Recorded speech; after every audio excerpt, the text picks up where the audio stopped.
Hello everyone, I'm Jesse Jones, sports editor, here with editor-in-chief Jonathan Munshaw, here to talk about Towson's 80-71 win over James Madison in today's quarterfinal of the CAA basketball tournament. That was in the Baltimore Arena. It was their 23rd win of the season, third time this season beating James Madison. You want to talk a little about it?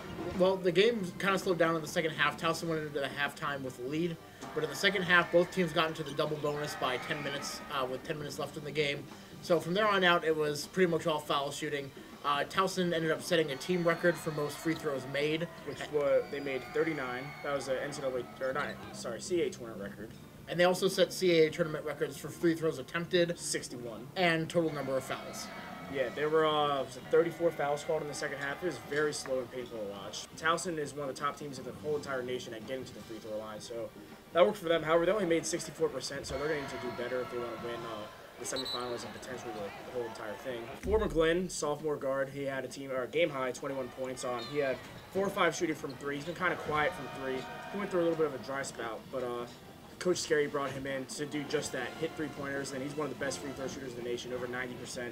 He made 9 of his 10, so at 90%, right around there. Joel Benjamin had another double-double, 18 and 10. Andre Nation, sophomore guard for James Madison, he was suspended last week and just happened to get unsuspended for this tournament. He had a team-high 18 points, but foul trouble really hurt them, and he fouled out. They had 2 other players foul out. They're only other guys who scored in double figures, so fouls really played a huge part in this game. The big thing that helped Towson was that Andre Semenov for JMU, he fouled out pretty early into the second half, or about halfway through the second half, I think. Yeah, he only had 6 points. And that kind of took away from their presence down low. Jarrell was actually able to have a big game. He picked up another double-double, and he actually got on the last possession. He picked up his 10th rebound.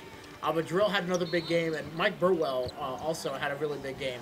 5 of 10 from the field, 17 points, 6 of 11 from the free throw line. Marcus Davis had 14 points, 4 of 6 from the field.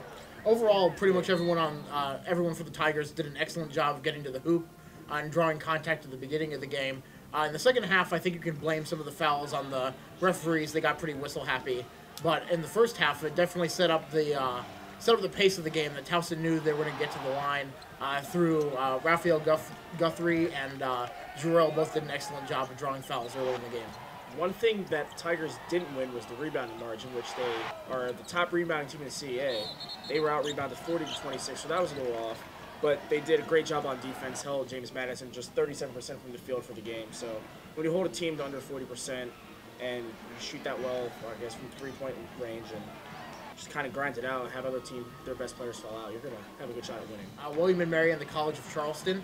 Towson will play the winner of that game in the semifinals on Sunday. And if they win that game, they'll be playing the winner of Delaware and Northeastern in the finals if they win the semifinals. And Towson swept both Charleston and William & Mary.